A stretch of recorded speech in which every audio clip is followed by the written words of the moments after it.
His name was Adrian Finch, or so he claimed. On the internet, Adrian was a rising star, a senior project manager at Innovatech Solutions, a prestigious tech firm. His social media was a highlight reel of success: conference photos, late-night brainstorming sessions, and posts laced with Silicon Valley buzzwords. He looked like the embodiment of the modern professional dream, but Adrian Finch, the Innovatech employee, was a fiction. The real man lived in a modest apartment, far from the glass towers he claimed as his own. No company car, no catered lunches, just the glow of his laptop and a quiet, ordinary life. His deception was no simple lie. It was a meticulously crafted digital persona. He built a career out of pixels and half-truths, curating every detail. In a world obsessed with online image, Adrian took curation to the extreme. He didn't just trim the messy edges, he invented the whole picture. His digital ghost haunted Innovatech, leaving a trail of convincing evidence. This wasn't a prank or a short con. It was a years-long performance. It started small, a tweak to his online profile, a mention of a new project. No one questioned it. Why would they? Impressive jobs are everywhere online. Adrian was charming, articulate, and seemed to know his stuff. He was believable because he wanted to be believed.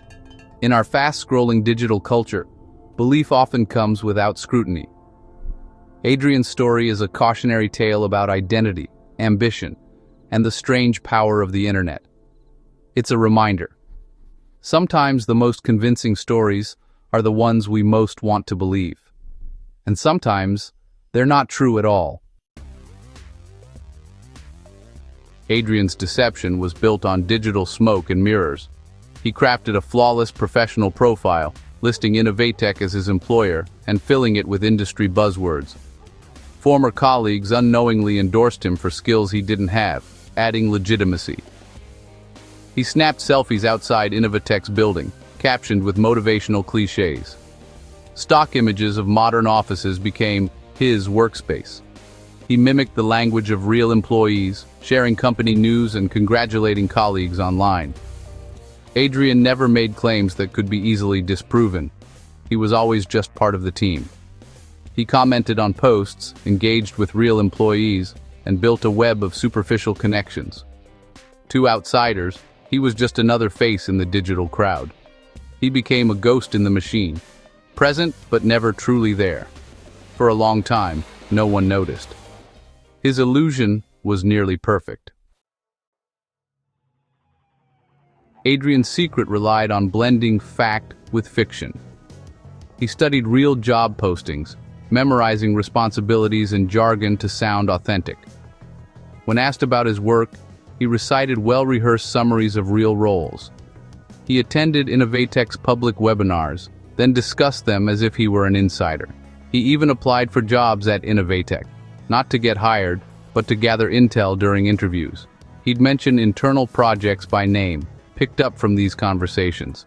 This constant research made his story hard to unravel, but the effort was exhausting. Adrian lived in constant anxiety, always afraid of slipping up. He avoided real Innovatech employees and kept his social circle small. The lie became a cage, glittering on the outside, suffocating within. He was always performing, never able to step off stage. The cost of his illusion was relentless vigilance. For a while, Adrian's world was seamless, but no illusion lasts forever.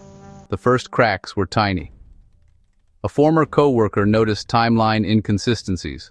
Adrian's profile claimed he started at Innovatech before he'd left his old job. A friend noticed he was never tagged by real Innovatech employees. In group photos from company events, Adrian was always missing. Technical conversations exposed his lack of real expertise. His answers were vague, full of jargon but empty of substance.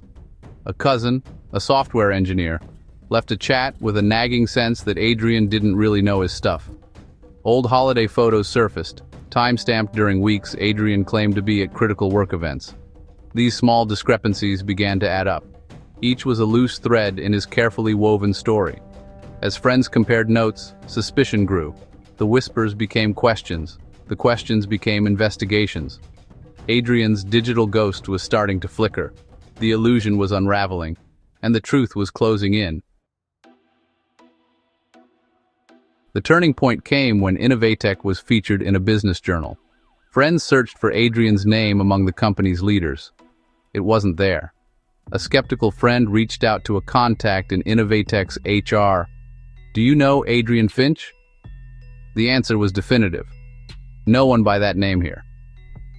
This was hard evidence, not just suspicion. The group of friends pooled their observations. The missing tags, the fumbled answers, the absent name.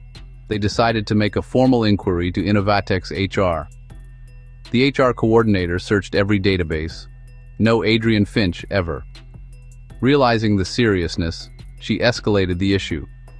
Innovatech was now aware someone had been impersonating a senior employee for years. The company's official machinery began to move. The deception was no longer a private matter. It was now a corporate concern. The walls of Adrian's fiction were about to come crashing down. The truth was out. Innovatech's HR and legal teams moved fast. They documented Adrian's online profiles, confirming he'd never worked there. The company drafted a public statement and sent Adrian a cease and desist letter. He was ordered to remove all references to Innovatech and warned of legal action. For Adrian, the game was over. The digital world he'd built was about to collapse. The reckoning had arrived. Innovatech's official statement went live across social media. It named Adrian Finch and declared his claims fraudulent. The post went viral, screenshotted, shared, and dissected everywhere. Online sleuths compared the company's statement to Adrian's years of posts. The evidence was damning. Friends and family felt betrayed. Some were angry, others just stunned. The internet turned the story into a spectacle. Memes, jokes, and digital outrage. Adrian's name became shorthand for imposter syndrome gone wild. In a matter of hours, Adrian deleted his profiles, but it was too late. The internet had already archived everything. His digital ghost was now a cautionary tale. The persona he'd built for validation became a monument to his deception.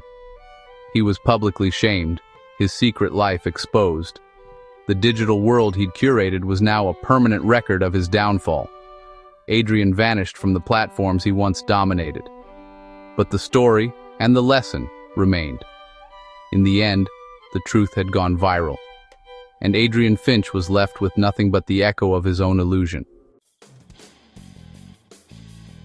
Why did Adrian do it? At its core, his deception was fueled by insecurity and the pressure to appear successful. Social media made it easy to perform a life he wished he had. Each like and comment became addictive validation. He wasn't addicted to the job. He was addicted to the perception of success. In a world where job titles equal self-worth, Adrian borrowed prestige he couldn't earn. But the lie isolated him, making real connection impossible. The pressure to maintain the illusion was crushing. In seeking acceptance, he ensured he could never be truly known. His story is a warning about the dangers of chasing validation over authenticity. Adrian Finch's saga is a modern fable about truth in the digital age. His story reminds us that online personas are often just that, personas. We must be critical of what we see and skeptical of perfection. Adrian's digital footprint became a permanent record of his deception. For companies, it was a wake-up call about brand vulnerability in the social media era. The incident forced many to rethink their digital security and reputation management. Ultimately, Adrian's tale is deeply human, a search for acceptance gone awry. The lesson is timeless. A life built on truth, however modest, is stronger than any digital illusion. In the end, the echo of his story lingers, a warning and a call for authenticity. The house of cards may fall, but the lesson endures.